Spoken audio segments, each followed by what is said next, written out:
రేపు తెలంగాణ కేబినెట్ సమావేశం. సీఎం రేవంత్ రెడ్డి అధ్యక్షతన 4 గంటలకు మీటింగ్. కులగణనపై ప్రభుత్వానికి సమర్పించిన నివేదికకు ఆమోదం తెలపనున్న మంత్రివర్గం.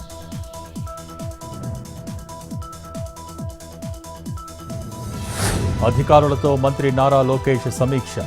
దేశంలోనే అత్యుత్తమంగా Mangalagiri gems and jewellery park, ప్రతి ఏటా 4,000 మందికి శిక్షణ ఇచ్చేలా కార్యాచరణ రూపొందించాలన్న మంత్రి.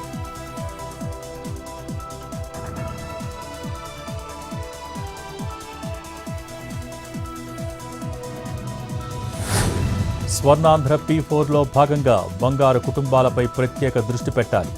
ఆగస్టు 15 నాటికి 15 లక్షల ఫ్యామిలీలను ఎంపిక చేయాలన్న సీఎస్ విజయానంద్. మార్గదర్శులను అనుసంధానం చేసే విధంగా చర్యలు తీసుకోవాలని ఆదేశం. వచ్చే నెల మొదటి వారంలో సీఎం సమీక్ష చేస్తారన్న సీఎస్.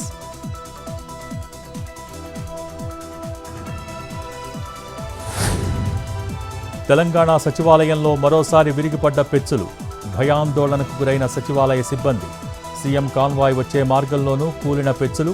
గత వారం నుంచి సచివాలయంకు రిపేర్లు చేస్తున్న సిబ్బంది.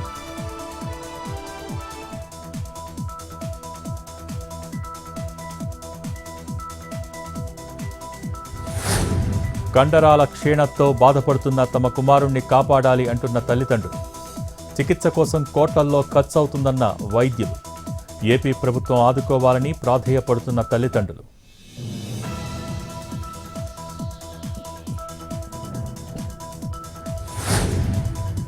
హైదరాబాద్లో హైడ్రా జీహెచ్ఎంసీ కోఆర్డినేషన్ మీటింగ్. వర్షాకాలంలో ఇబ్బందులు లేకుండా సమన్వయంతో పనులు చేపట్టాలని నిర్ణయం. జీహెచ్ఎంసీ తరఫున పూర్తి సహకారం ఉంటుందన్న కమిషనర్ ఆర్వి కర్ణన్.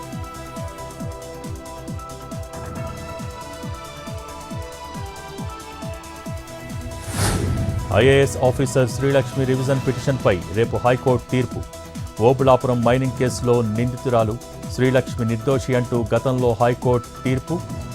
శ్రీలక్ష్మి నిర్దోష, నిందితురాల తేల్చనున్న న్యాయస్థానం.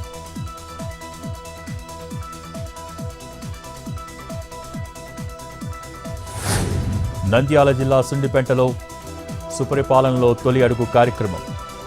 ఇంటింటి ప్రచారంలో పాల్గొన్న ఎమ్మెల్యే బుడ్డా రాజశేఖర్ రెడ్డి.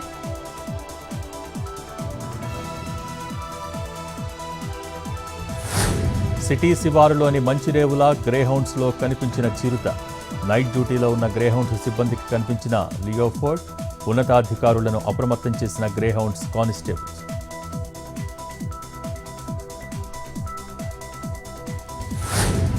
విశాఖలో దారుణం. న్యాయం చేయాలంటూ పోలీస్ స్టేషన్కు వెళ్తే సెటిల్మెంట్ చేసుకోవాలంటూ అసిస్టెంట్ కమిషనర్ సలహా.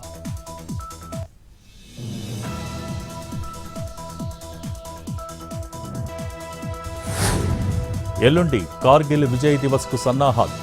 ద్రాస్లోని కార్గిల్ వార్ మెమోరియల్ దగ్గర ఏర్పాట్లు. ప్రాణాలు అర్పించిన వీర సైనికులకు నివాళి.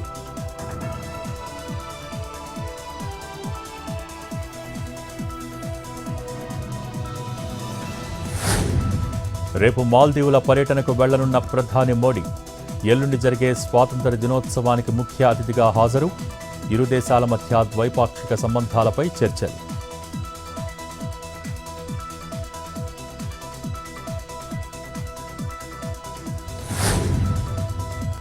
కర్ణాటక హైకోర్టుకు సుప్రీంకోర్టు చీవాట్లు.